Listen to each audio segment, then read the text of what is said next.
going to get something out of the game. And at this present moment, they've got a togetherness there, and they keep going right till the end. Yes. You've seen a bit of Sunderland this season. Lee, you've been impressed, haven't you? I've been very, very impressed, Simon. I watched that Arsenal game and I thought they were outstanding, as Benno said. Not just in how they played, but the togetherness. I mean, not many teams have, well, I don't think any have done that, Arsenal, what Sunderland done to them. And even going 2-1 behind has showed they've got the spirit to come back. Because that's a big factor now in football, how many teams can go behind and still come back, because Premier League games are usually done by the odd goal, and Sunderland just showed great spirit. I think I've watched them a couple of times, live games on TV, and been really impressed. And the thing for me from the start about it for Sunderland was the summer, what they've done in the summer, how they went about their business, and the money they spent, and to show everybody that they're going to give it a right good go about staying in, and then hopefully build a momentum year on year to attract the different type of players as the longer you stay in the Premier League. And they were outstanding. I think what they've done in the summer was to give the fans the belief, so the fans have backed them even more. And it's just been a great togetherness between the supporters and the players. They've obviously got a top head coach there as well, who knows the game. And I'm really impressed. I was just joking off air there before we came on the show with Benno, saying me and a few of my mates are a bit nervous for December the 14th. So it's going to be I love them. I love the fact that they're back.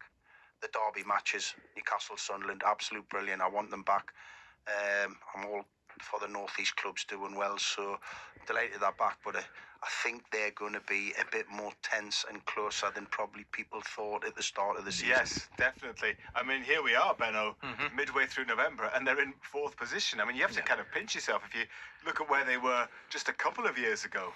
Well, that's right. And, enjoying the ride, as you said, and, listening to the league there. You've got to remember the last time we met, Newcastle was in, obviously, the FA Cup. Yeah. And you've got to say... There was no contest, was there? Exactly. There's a huge gap. Huge gap. You could see the quality what Newcastle had and Sunderland.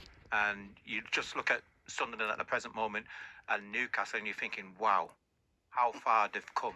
And that's credit to the football club. It's credit to, obviously, the coaching team, the recruitment team, but also for the players as well.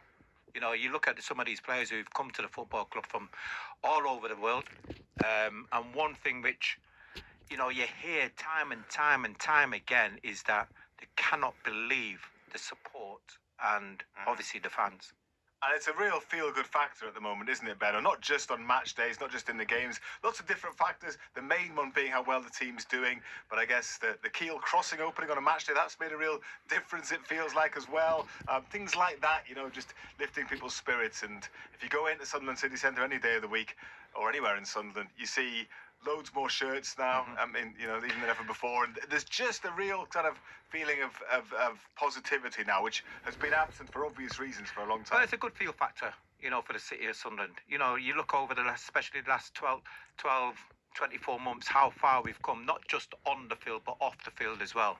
And again, who would have said that Sunderland would have spent the amount of money which they spent in the summer?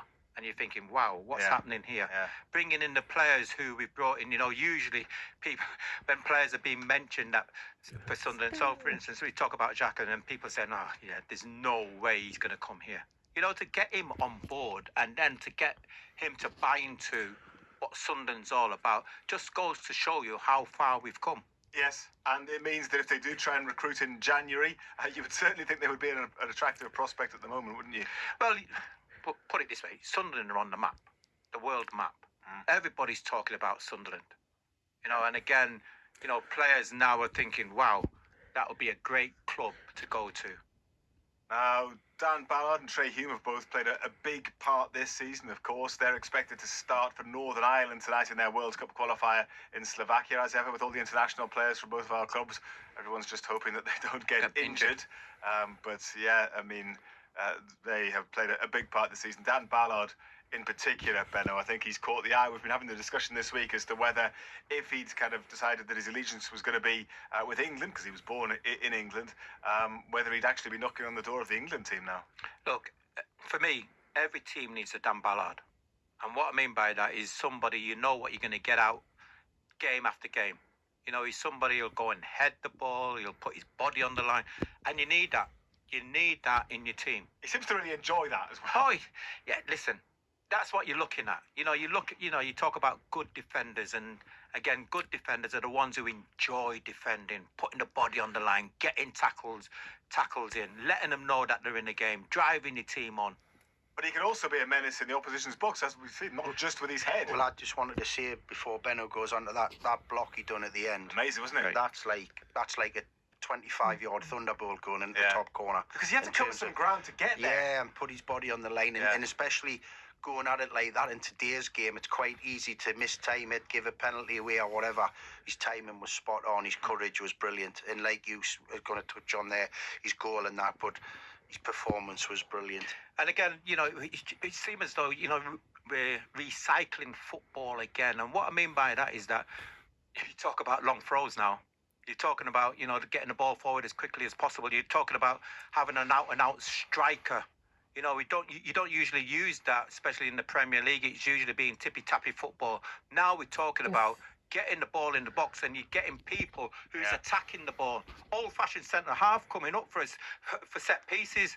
Now we're thinking he's going to get us, causing problems. You would have enjoyed long throws in your day. It didn't happen that much. It happened a bit, but you could have done with some of those deliveries coming in for you when you used to go up for set pieces. But it's great.